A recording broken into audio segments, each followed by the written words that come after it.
아멘. 네, 오늘 말씀은 조금 이렇게 본문 말씀이 길기 때문에 오늘 이제 강의하는 말씀 시간이 다른 때보다는 조금 더 이제 길 수가 있습니다. 하지만 오늘 이제 말씀에 나와 있는 것처럼 마지막 날들에 관한 이런 우리가 이제 살펴보는 아주 중요한 말씀이기 때문에 한 말씀 한 말씀 잘 따라오시면서 이 말씀을 우리가 이게 생명처럼 붙드는 그런 귀한 시간이 모두가 되시기를 원합니다. 오늘은 이제 디모데후서 강의 이제 9번째 시간으로 말씀 제목은 1절에 나와 있는 것처럼 마지막 날들의 위험한 때가 오리라라는 이런 제목으로 하나님의 말씀을 나누고자 합니다. 우리 제목만 한번 읽어보겠습니다. 마지막 날들의 위험한 때가 오리라. 자, 여기서 핵심은 마지막 날들입니다. 마지막 날들이 언제일까요? 나중에 제가 뒤에 가서 이제 마지막 날들이 언제인지 저희들이 이제 성경을 통해서 이제 살펴보겠지만 오늘의 핵심은 마지막 날들이라는 것을 여러분 기억하시면서 이 말씀을 이제 들어주시기 바랍니다.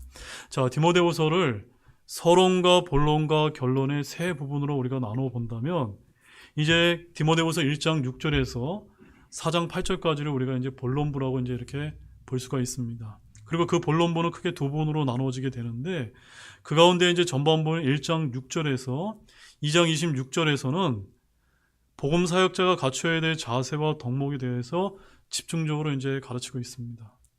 그리고 이제 오늘 다루게 될 이제 후반부인 3장 1절에서 4장 8절에서는 마지막 날들, 즉 말세, 타락 및 이단에 대한 경계와 더불어 상황을 초월한 복음 전파의 절대적인 명령이 주어지고 있음을 우리가 이제 배우게 될 것입니다. 자, 그럼 본문 말씀을 좀 보도록 하겠습니다. 우리 1절 말씀 다시 한번 보겠습니다. 또한 이것을 알라. 즉 마지막 날들의 위험한 때가 오리라. 마지막 날들의 어떤 날이 온다고요? 위험한 때가 온다는 것을 잊지 마시길 바랍니다. 새로운 내용으로 전환되는 1절 서두에서 사도 바울은 또한 이것을 알라라는 명령을 함으로써 주의를 환기시키며 앞으로 중요한 주제가 전달될 것을 이제 암시하고 있습니다. 본래 알라라고 하는 뜻의 동사는 현재 명령어로 계속해서 지속적으로 알아야만 한다는 의미를 전달하는 것입니다. 그렇다면 여기서 디모데가 반드시 그리고 계속해서 알아야만 하는 사항은 무엇이라고 여러분 생각이 되어집니까? 그것은 바로 이어서 나오는 마지막 날들, 즉 말세의 위험한 때가 온다는 사실과 그때 사람들이 어떤 모습으로 살아가는가입니다. 자, 즉 마지막 날들의 위험한 때가 오리라라는 말씀입니다. 자, 여기서 이제 제일 중요한 것은 마지막 날들이라고 하는 용어인데 이 마지막 날들이라는 용어는 먼저 구약 성경을 보게 되면은 구약 성경에서는 메시아가 도래하기 바로 직전의 시기를 가리키는 의미로 이제 주로 사용되고 있다는 점입니다. 그래서 창세기 49장 1절에서 또한 미가서 4장 1절 말씀에 가보게 되면은 메시아가 도래하기 직전의 시기, 그때를 이제 마지막 날들이다라고 이렇게 이제 구약 성경은 이제 전달하고 있고, 그러나 신약 성경의 경우에는 이 단어의 의미가 조금 달라진다는 것을 우리가 이제 이해할 필요가 있습니다. 그리스도의 재림 직전의 때를 마지막 날들, 즉 말세라고 부르기도 하지만 그리스도의 초림 이후부터 모든 시기를 마지막 날들, 즉 말세라고도 부른다는 점을 아시기를 바랍니다. 자, 신약 성경에서는 어디서 어디까지라고요? 예수님의 초림 때부터 모든 시기, 즉 우리가 살고 있는 이 교회 시대를 마지막 날들이다라고 이렇게 이제 평가하고 있다는 점입니다. 자, 그래서 1절에서는 때가 오리니, 영어로는 times shall come 이라고 해서 미래 시제가 쓰였고, 5절 말씀을 보게 되면은 이런 자들에게서 돌아서라 라는 현재 시제가 쓰인 점을 볼 때 1절의 마지막 날들은 광의의 의미로서의 말세를 가리킨다라고 이렇게 이제 볼 수가 있는 것입니다. 즉 그리스도의 성육신으로 말미암아 이미 도래했고 그분의 재림으로 말미암아 종결되는 일련의 시기를 모두 가리킨다는 점입니다. 그래서 사도 바울을 포함한 신약 성경의 저자들은 이미 마지막 날들, 즉 말세가 당시에 도래했음을 밝힌 바가 있는데 바울은 이런 말세의 시기를 어떤 때로 규정하고 있습니까? 위험한 때다라고 이렇게 규정하고 있다는 점입니다. 자, 이렇게 성경은 마지막 날들의 위험한 때가 온다고 말씀을 하고 있는데 이 마지막 날들이란 잘 기억하시기 바랍니다. 마지막 날들이란 교회사 2000년 역사를 모두 아우르는 말이라는 사실을 우리가 아실 필요가 있습니다. 이 마지막 날이라는 표현을 마지막 때에만 한정해서 보시게 되면은 성경에 있는 많은 부분이 이제 잘 이해가 되지 않을 때가 많이 있다는 점입니다. 그럼 마지막 날들이라는 용어가 다른 곳에서 어떻게 쓰이고 있는지 그 용례를 잠깐 몇 가지만 한번 살펴보도록 하겠습니다. 자, 사도행전 2장 17절 말씀에서는 찾아보지 마시고 귀로만 들으십시오. 주님께서 이렇게 말씀하십니다. 마지막 날들에게 내가 내 영을 모든 육체에게 부어주리니 라고 이렇게 말씀을 하신 바가 있고, 사도 베드로는 이 구절을 오순절날 유대인들 앞에서 선포했는데 이는 그때가 이미 마지막 날들이었기 때문이라는 점입니다. 또한 히브리서 1장 2절 말씀에서는 이렇게 말씀하십니다. 이 마지막 날들에는 자신의 아들을 통하여 우리에게 말씀하시고 라고 이렇게 이제 표현을 하고 계십니다. 따라서 여기서 이 주님의 말씀과 이제 말씀을 통해서 봤을 때 마지막 날들은 어디를 가리킵니까? 신약 시대 전체를 이제 가리킨다는 것을 우리가 이제 알 수가 있습니다. 자, 그럼 우리 한 말씀만 찾아보겠습니다. 야고보서 5장 3절 말씀입니다. 야고보서 5장 3절입니다.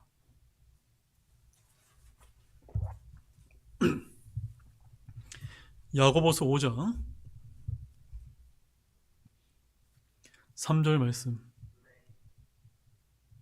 다 찾았습니까? 같이 보겠습니다. 너희의 근거는 부식되었으니 그것들의 녹이 너희를 대적하는 증인이 되고 불같이 너희 살을 먹으리라. 너희가 마지막 날들을 위해 재물을 함께 모아 쌓았도다. 아시겠습니까, 여러분? 신약에서는 여러분의 문맥 가운데서 이제 마지막 날들의 의미를 찾으셔야 되는데, 구약 성경에서는 마지막 날들을 하게 되면 메시아, 바로 주님의 지상재림 직전을 가리키는 때를 마지막 날이라고 얘기하지만, 신약 성경에서는 많은 부분에서 그 마지막 때를 가리키는 게 아니라 어디를 가리킨다고요? 지구 최후의 날이나 종말의 날 한 날로 가리키는 것이 아니라 교회 시대 전체를 모두 아우르는 이런 말씀이라는 사실을 우리가 아실 필요가 있다는 점입니다. 맞습니까, 여러분? 그래서 우리는 지금 마지막 날들에 살고 있는 것입니다. 아멘이십니까? 우리가 지금 어디를 살고 있다고요? 마지막 날들을 우리가 살고 있다는 점입니다. 그래서 오늘이 마지막 날이 될 수도 있고 내일이 역시 또 어떨 수 있습니까? 마지막 날들이 될 수 있는 것입니다.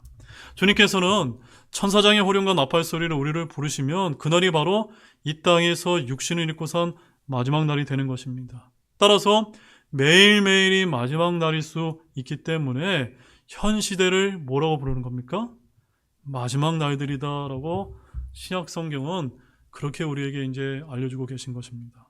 그러므로 오늘 이제 사도 바울이 마지막 날들의 위험한 때가 오리라라고 하는 이 말씀은 지금 저와 여러분이 알아야 될 확실한 대언의 말씀임을 믿으시기 바랍니다. 자, 본문 2절 말씀 보십시오. 같이 읽겠습니다. 사람들이 자기를 사랑하며 탐욕을 부리며 자랑하며 교만하며 신성모독하며 부모에게 불순종하며 감사하지 아니하며 거룩하지 아니하며. 자, 우리가 이제 앞에서 마지막 날들이 반드시 마지막 때인 종말을 가리키는 것만이 아니라는 사실을 우리가 이제 알았습니다.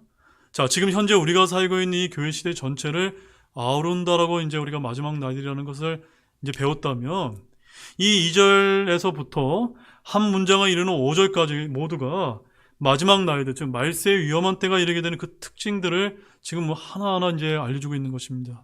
자, 그 위험한 때의 특징은 무엇일까요? 자, 첫 번째는 무엇입니까? 사람들이 누구를 사랑한다고요? 자기를 사랑하며. 여러분 어떻습니까? 우리가 얼마나 우리 자신을 사랑합니까? 먼저 사람들이 자기를 이제 사랑합니다. 하나님이나 진리를 사랑하지 않습니다. 또한 가족이나 이웃을 사랑하지 않습니다. 자기만 사랑합니다. 자기의 이익을 탐하고 사랑합니다. 예전에는 가족 간의 사랑이 있었고 희생이 있었습니다. 그러나 지금은 그런 것을 찾는 것이 매우 어려운 시대를 이제 저희들이 살고 있습니다. 갈수록 이런 현상은 더더욱 심해지고 있습니다. 우리는 사람들이 자기를 사랑하는 그런 위험한 때에 살고 있는 것입니다. 두 번째는 탐욕을 부리며입니다. 사람은 탐욕을 부립니다. 탐욕과 탐심은 성경에 의하면 우상숭배라고 말합니다. 그러나 이 시대는 탐욕을 꿈과 비전이라고 포장을 하는데 탐욕 때문에 벌어지는 죄들이 얼마나 많습니까? 이 시대는 탐욕을 부추기는 위험한 때이며 우리는 그런 위험한 때에 살고 있다는 것을 아시기를 바랍니다. 세 번째는 자랑하며입니다. 지금은 자기를 자랑하지 않으면 도태하는 그런 시대를 살고 있지 않습니까? 교만은 마귀의 성품입니다. 따라서 교만한 자들이 넘치는 때는 어떤 때입니까? 위험한 때인 것입니다. 자, 자기가 잘 말씀드린데요. 자기를 자랑하고 안달이 나 있고 이 마지막 날들이 위험한 때를 알려주는 것이고, 네 번째가 이제 교만인데, 모두가 자신이 최고라고 생각합니다. 잘난 사람들이라고 생각한다는 것입니다. 다섯 번째는 무엇입니까? 신성모독하며, 사람들은 하나님을 두려움이 없고 농담거리로 여긴다는 점입니다. 갈수록 이런 현상은 심해지고 있는데, 오늘날 현대인들은 하나님의 존재 자체를 부정하고 설령 신이 존재한다고 해도 아무것도 아닌 것으로 멸시하는 그런 위험한 때를 저희들이 살고 있습니다. 자, 여섯 번째는 부모에게 불순종하며입니다. 주 안에서 부모를 공경하고 순종하는 일은 주의 명령이며 우리의 본성이 가르치는 것입니다. 그러나 이제는 부모에게 불순종하는 모습이 많이 나타나고 있습니다. 이것이 마지막 날들의 위험한 때가 왔음을 알리는 징조라는 사실입니다. 자, 이제 일곱 번째는 감사하지 아니하고 무엇을 이제 많이 하게 됩니까? 불만과 불평만 늘어갑니다. 사회에 대해서, 국가에 대해서, 가족에 대해서, 직장 상사에 대해서, 배우자에 대해서, 또 교회에서는 또 여러 가지 이제 불평과 또 지체들에 대해서 뭐든지 감사가 아니라 불평과 불만이 너무나 가득 차 있다는 겁니다. 이것은 지금이 마지막 날들의 위험한 때라고 하는 징조라는 것을 아시기 바랍니다. 그 다음에 여덟 번째로는 거룩하지 아니하며입니다. 지금 여러분은 어디에서나 누구에게서나 거룩함을 보지 못할 때가 많이 있습니다. 심지어 교회마저도 오늘 거룩함을 잃어가고 있지 않습니까? 자, 본문 3절 말씀입니다. 같이 읽겠습니다. 본성에 애정이 없으며 협정을 어기며 거짓 고소하며 절제하지 못하며 사나우며 선한 자들을 멸시하며. 자, 아홉 번째는 무엇입니까? 본성에 애정이 없으며. 오늘날은 본성에 애정이 없어지는 모습을 많이 이제 볼 수가 있는데, 본성에 애정이 없다 보니 가족이란 틀이 너무나 쉽게 해체되는 모습을 우리가 볼 수가 있지 않습니까? 사람은 누구에게나 본능적으로 끌리는 애정이 있습니다. 누구에게나 양심이 있는 것입니다. 그런데 언제부턴가 사람들 속에는 본성의 애정과 양심 등이 사라진 듯 보인다는 점입니다. 이것이야말로 마지막 날들의 위험한 때를 가장 알려주는 그런 큰 지표가 아닌가 싶습니다. 그 다음에 열 번째는 무엇입니까? 협정을 어기며. 협정이 무엇입니까? 약속이라고 볼 수 있습니다. 얼마나 우리가 약속을 많이 지키지 않습니까? 이런 것들이 다 위험한 때라는 것입니다. 우리가 마지막 날들을 살고 있다는 것을 보여주는 징조라는 것입니다. 그 다음 11번째는 거짓 고소하며. 여러분, 오늘 대한민국 한번 보시기 바랍니다. 대한민국 어떻습니까? 거짓말 공화국이 아닙니까? 거짓 고소가 판을 치고 있지 않습니까? 고소 고발을 상대에게 위협을 가하고 압박을 주는 수단으로 삼고 일단 고소해놓고 시작하는 그런 악한 시대를 살고 있지 않습니까? 언제나 여러분은 이런 위험에 이제 놓여 있다는 사실입니다. 그 다음 이제 12번째는요, 절제하지 못하며. 여러분, 절제가 여러분 성령의 열매의 9가지 특성 중에 하나는 걸 여러분 아십니까? 절제는 성령의 열매입니다. 그런데 이렇게 참고 인내하는 성품이 가면 갈수록 약해지고 있고, 욱하는 분노의 표출은 갈수록 늘어만 가고 있다는 점입니다.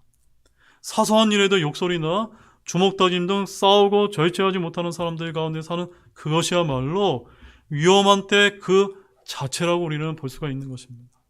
그 다음에 12번째는요, 사나우며. 요즘 사람들이 갈수록 폭력성을 띠고 광기를 보이지 않습니까? 사소한 일에도 분노하며 싸우자고 덤비는 일이 허다하지 않습니까? 위험한 때가 오리라는 이 말씀은 우리가 늘 체험하는 현실이 되어버린 것 같습니다. 그 다음에 13번째는요, 선한 자를 멸시하며. 자, 이 말씀이 중요합니다. 선한 자들을 바보 취급하는 것이 오늘날 세태이지 않습니까? 참고 견디면 어리석은 것으로 여깁니다.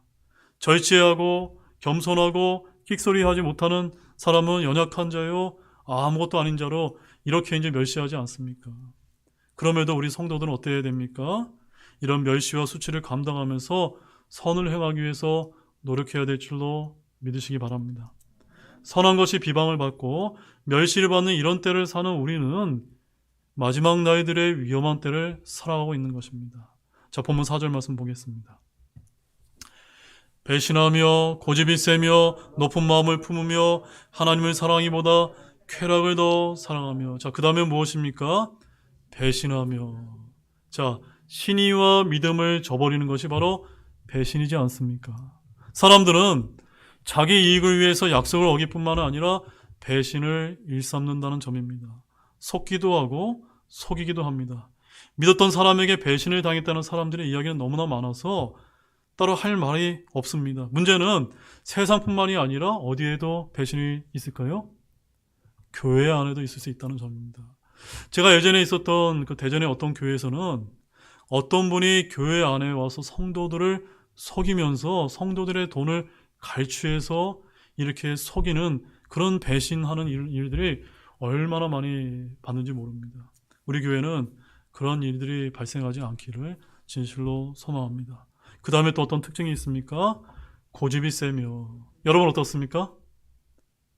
나는 자아가 세서 고집이 세라고 하게 되면은 이거 고치시기 바랍니다. 고집은 단지 성격의 문제가 아닙니다. 이것은 육신의 성품이요 특징이라는 것을 아실 필요가 있습니다. 그러나 주님의 성품, 우리가 주님의 성품을 가져야 되는 주님의 성품은 어떤지 아십니까? 부드럽고 온유하다는 것입니다. 그렇기 때문에 내가 고집이 세다는 것은 매우 다루기가 어렵다고 하는 말인데 이 역시도 위험한 일이라는 것을 아실 필요가 있습니다. 그 다음에는 무엇입니까? 높은 마음을 품으며. 교만과 더불어 높은 마음은 사람을 멸망시키는 시한포탄과 같다는 점입니다. 그래서 로마서 11장 20절 말씀에서는 높은 마음을 품지 말라라고 이렇게 이제 되어 있습니다. 자, 이제 그 다음에 또 무엇이 있습니까?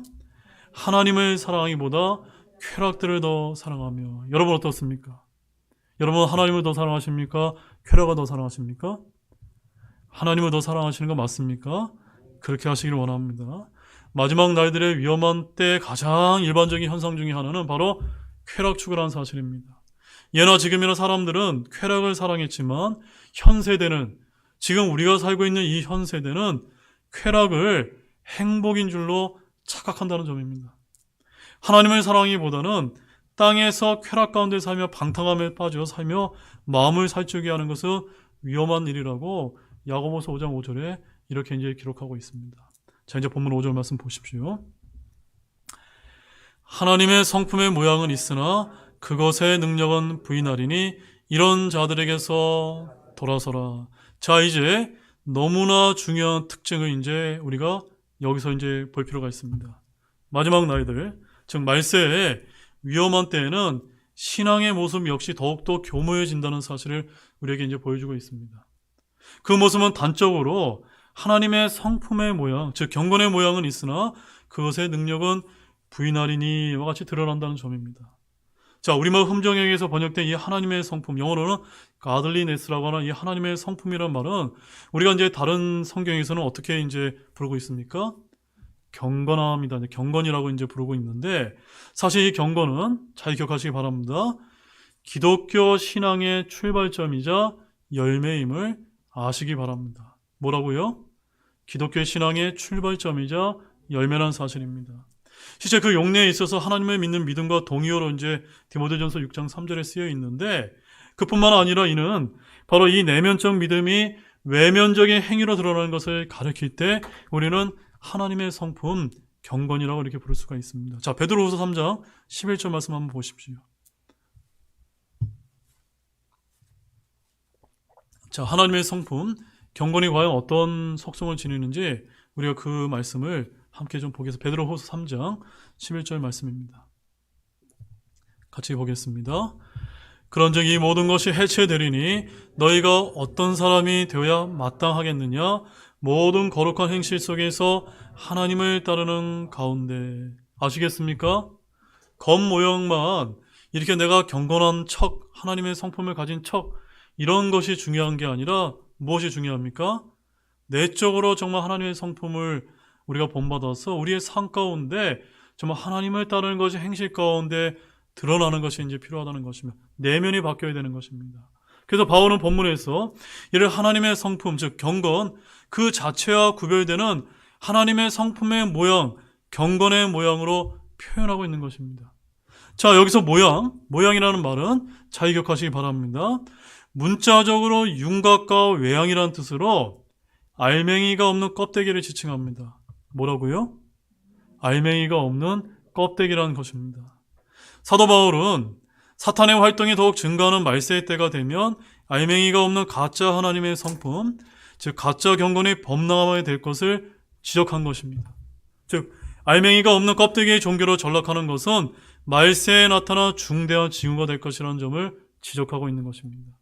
그렇다면 기독교를 또는 교회를 기독교답게 교회답게 만드는 실체, 다시 말해 그 알맹이는 무엇일까요, 여러분? 사도 바울은 그것을 뭐라고 부르고 있습니까? 하나님의 성품의 능력이다라고 이렇게 부르고 있는 것입니다. 뭐라고요? 하나님의 성품의 능력이다. 즉 경건의 능력이라고 이렇게 지칭하고 있는 것입니다. 경건의 능력을 상실한 기독교는 아무리 눈부신 치장으로 도배했다 할지라도 건물을 크게 짓고 웅장한 찬양대와 웅장한 건물과 수많은 사람들이 이렇게 하나님께 예배를 드린다 하더라도 그런 것은 더는 참된 기독교와 교회가 아니라는 점입니다. 그렇다면 여기서 언급된 하나님의 성품의 능력은 무엇을 이제 지칭하는 것일까요? 여러분, 능력이란 말, 영어로는 파워라고 되어 있는데 이 파워라고 하는 말의 원문을 가보게 되면 원어가 어떻게 쓰이냐면 따라해 보십시오.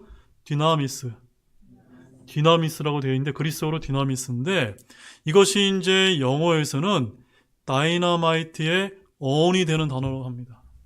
디나미스와 다이너마이트 많이 비슷하죠? 그래서 원래 이 능력이라고 파워라고 하는 것은 본래 다이너마이트와 같은 폭발력을 갖는 것을 뜻하는 말씀입니다. 따라서 여기서 능력이라는 말씀은 거의 모든 성경학자들이 동의하는 대로 경건의 생활화와 진리의 말씀대로 사는 것이 다이너마이트와 같은 폭발력을 지니게 되는 것을 바로 말하는 것입니다. 아멘이십니까? 따라서 경건의 모양만 추구하는 자들은 경건의 능력을 상실한 자들이라는 사실을 아실 필요가 있습니다.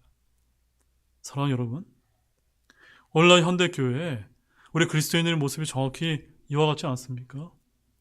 성경도 읽고 찬송도 부르고 교회에 와서 이런저런 일을 많이 행합니다. 가난한 자들을 돕기도 하고 성경을 지원하기도 합니다.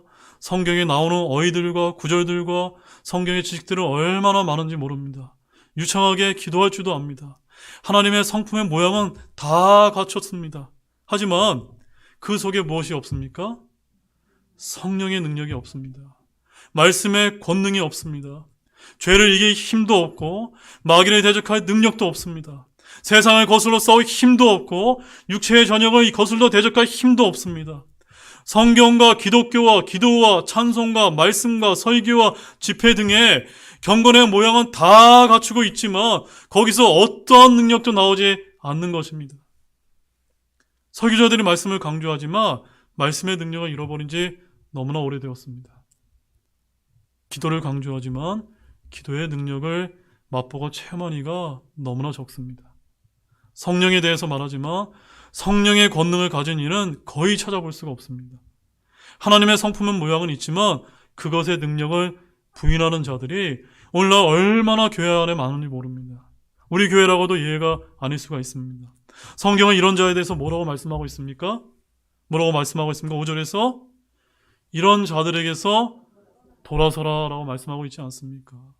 이런 자들에서 돌아서시겠습니까? 여러분은 주의 권능과 성령의 권능과 말씀의 권능을 체험하고 싶습니까? 고린도전서 4장 20절 말씀을 한번 찾아보시기 바랍니다. 고린도전서 4장 20절 말씀입니다. 거기 아주 중요한 말씀이 있습니다. 우리가 알아야 될 중요한 말씀, 고린도전서 4장 20절 함께 읽겠습니다. 하나님의 왕국은 말에 있지 아니하고 권능에 있느니라. 아멘이십니까? 말을 잘하고 말을 유창하게 하고 이런 거 다 중요하지 않습니다. 우리가 하나님의 말씀을 알았다면 다이너마이트 같은 폭발력이 있는 그런 하나님의 능력, 성령님의 권능이 우리 교회 안에 넘치게 일어나게 되는 우리 모두가 되기를 원합니다. 우리 본문 6절 말씀 보겠습니다. 같이 읽겠습니다. 이러한 무리 중에 슬그머니 집으로 기어 들어가 미련한 여자들을 포로로 사로잡는 자들이 있는데 이런 여자들은 죄들로 눌려있고 여러 가지 욕심에 이끌려.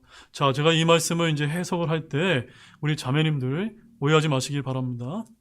하나님의 성품의 모양은 있지만 그 능력을 부인하는 자들이 흔히 하는 일 중에 하나가 슬그머니 집으로 들어가 미련한 여자들을 포로로 사로잡는 것입니다.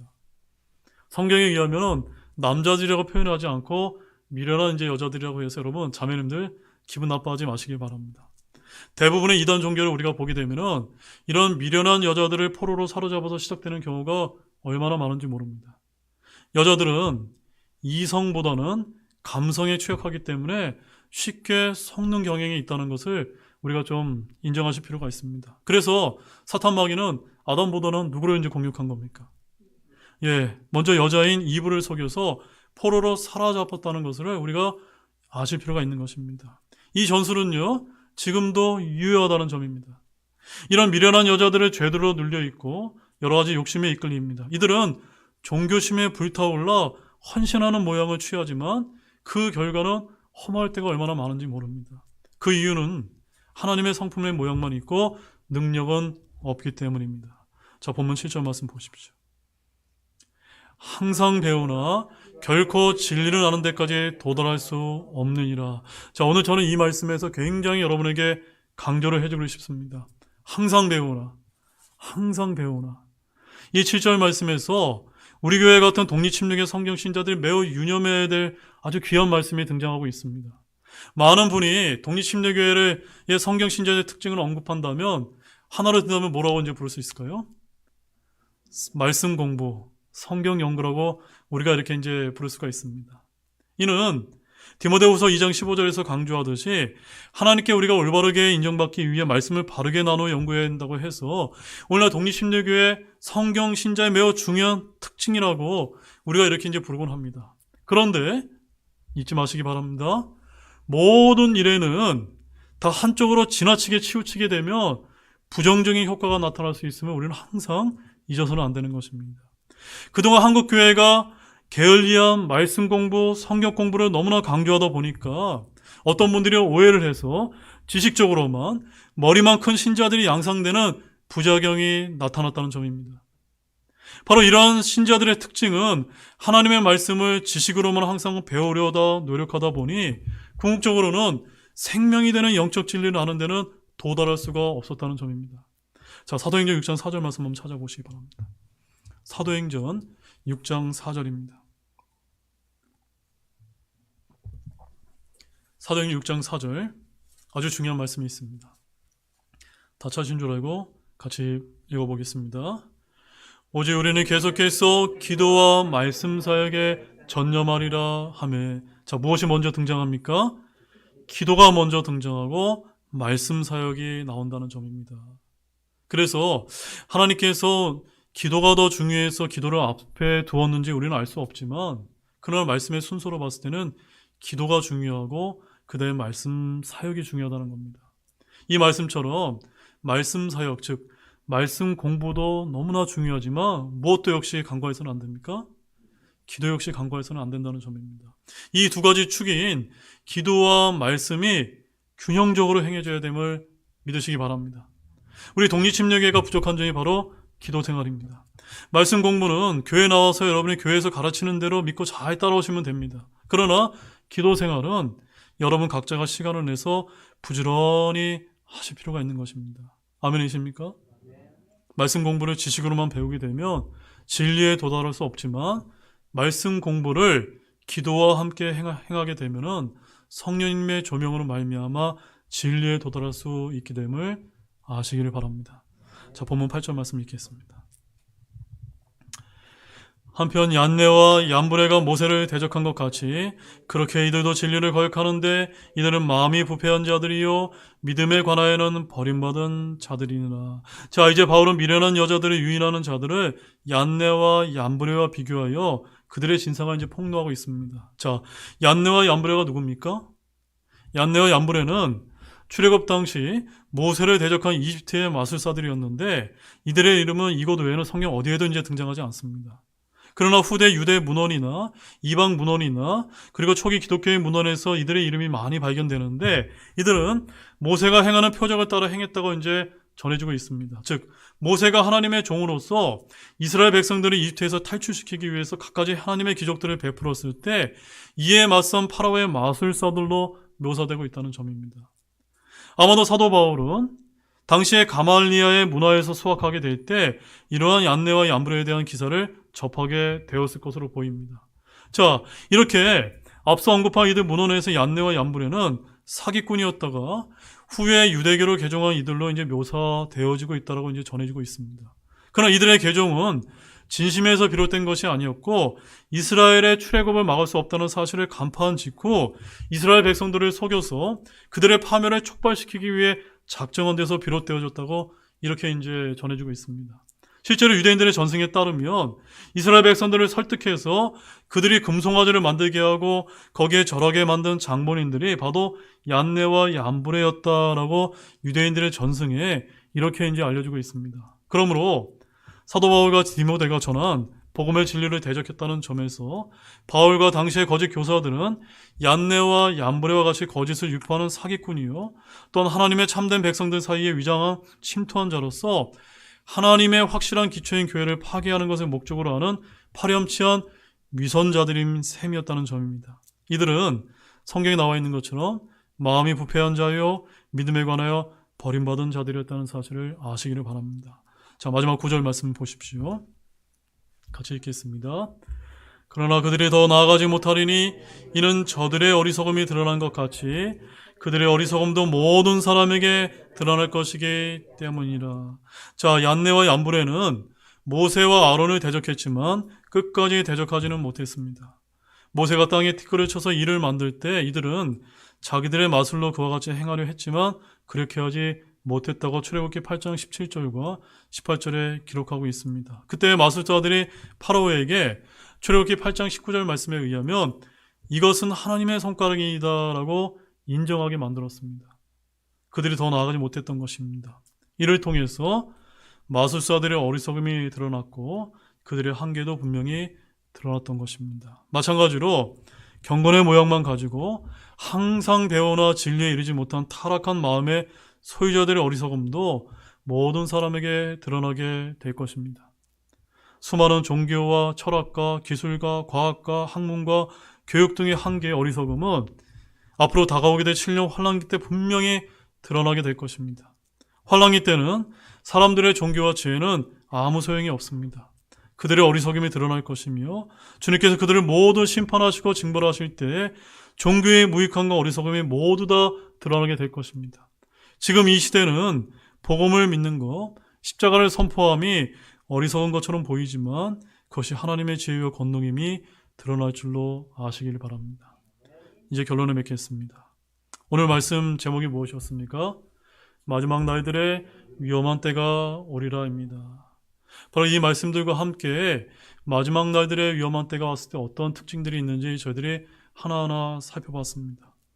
우리는 오늘이 바로 마지막 날들임을 항상 직시하고 매일매일이 마지막 날들이라고 생각하며 살아가는 저와 여러분 모두가 되기를 원합니다. 바로 하나님의 성품의 모양이 아니라 그 능력을 추구하는 기도 생활과 말씀 연구를 균형적으로 추구하는 성경 신자들이 되시기를 바랍니다. 그러면 위험한 때가 오더라도 이를 피하고 진리를 하는 데 도달하게 될 줄로 믿는 모두가 되시기를 우리 주 예수님의 이름으로 간절히 축원합니다. 기도가 마치겠습니다. 하나님 아버지 참 감사합니다.